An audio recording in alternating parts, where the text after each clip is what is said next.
Nombres, chapitre 21. La victoire sur Sion et Ogé.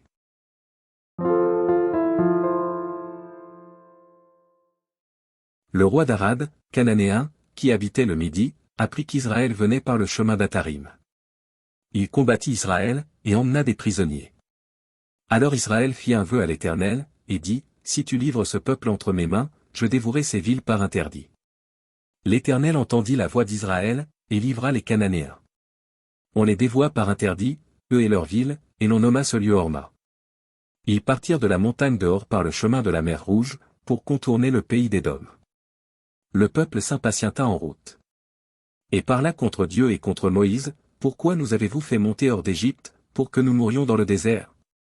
Car il n'y a point de pain, et il n'y a point d'eau, et notre âme est dégoûtée de cette misérable nourriture. Alors l'Éternel envoya contre le peuple des serpents brûlants, ils mordirent le peuple, et il mourut beaucoup de gens en Israël. Le peuple vint à Moïse, et dit, nous avons péché, car nous avons parlé contre l'Éternel et contre toi. Prie l'Éternel, afin qu'il éloigne de nous ces serpents. Moïse pria pour le peuple. L'Éternel dit à Moïse, fais-toi un serpent brûlant, et place-le sur une perche, quiconque aura été mordu, et le regardera, conservera la vie.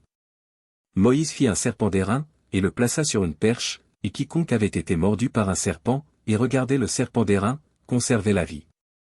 Les enfants d'Israël partirent, et ils campèrent à Oboth. Ils partirent d'Oboth et ils campèrent à Ijé-Abarim, dans le désert qui est vis-à-vis de Moab, vers le soleil levant. De là ils partirent, et ils campèrent dans la vallée de Zéred. De là ils partirent, et ils campèrent de l'autre côté de l'Arnon, qui coule dans le désert en sortant du territoire des Amoréens, car l'Arnon est la frontière de Moab, entre Moab et les Amoréens. C'est pourquoi il est dit dans le livre des guerres de l'Éternel, Vaeb en Supha, et les torrents de l'Arnon. Et le cours des torrents, qui s'étend du côté d'Aër et touche à la frontière de Moab. De là ils allèrent à Bir. C'est ce Bir, où l'Éternel dit à Moïse, rassemble le peuple, et je leur donnerai de l'eau. Alors Israël chanta ce cantique, monte, puis. Chantez en son honneur. Puis, que des princes ont creusé, que les grands du peuple ont creusé, avec le sceptre, avec leur bâton. Du désert ils allèrent à Matana, de Matana, à Nahaliel, de Nahaliel, à Bamoth. De Bamoth, à la vallée qui est dans le territoire de Moab, au sommet du Pisga, en regard du désert. Israël envoya des messagers à Sion, roi des Amoréens, pour lui dire. Laisse-moi passer par ton pays, nous n'entrerons ni dans les champs, ni dans les vignes, et nous ne boirons pas l'eau des puits, nous suivrons la route royale, jusqu'à ce que nous ayons franchi ton territoire. Si on n'accorda point à Israël le passage sur son territoire, il rassembla tout son peuple, et sortit à la rencontre d'Israël, dans le désert, il vint à Jaha, et combattit Israël.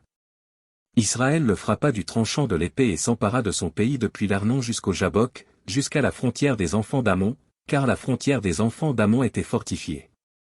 Israël prit toutes les villes, et s'établit dans toutes les villes des Amoréens, à Hesbon et dans toutes les villes de son ressort. Car Hesbon était la ville de Sion, roi des Amoréens, il avait fait la guerre au précédent roi de Moab, et lui avait enlevé tout son pays jusqu'à l'Arnon. C'est pourquoi les poètes disent, venez à Hesbon.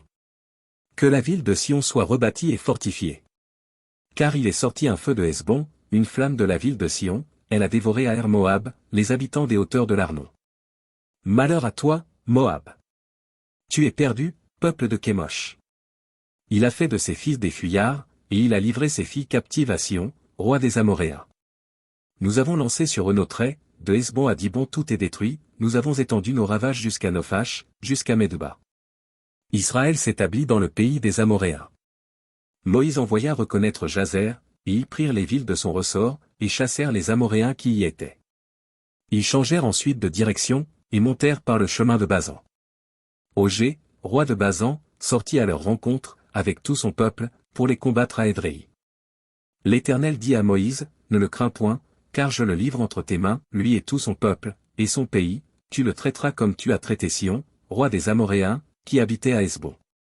Et ils le bâtirent, lui et ses fils, et tout son peuple, sans en laisser échapper un seul, et ils s'emparèrent de son pays.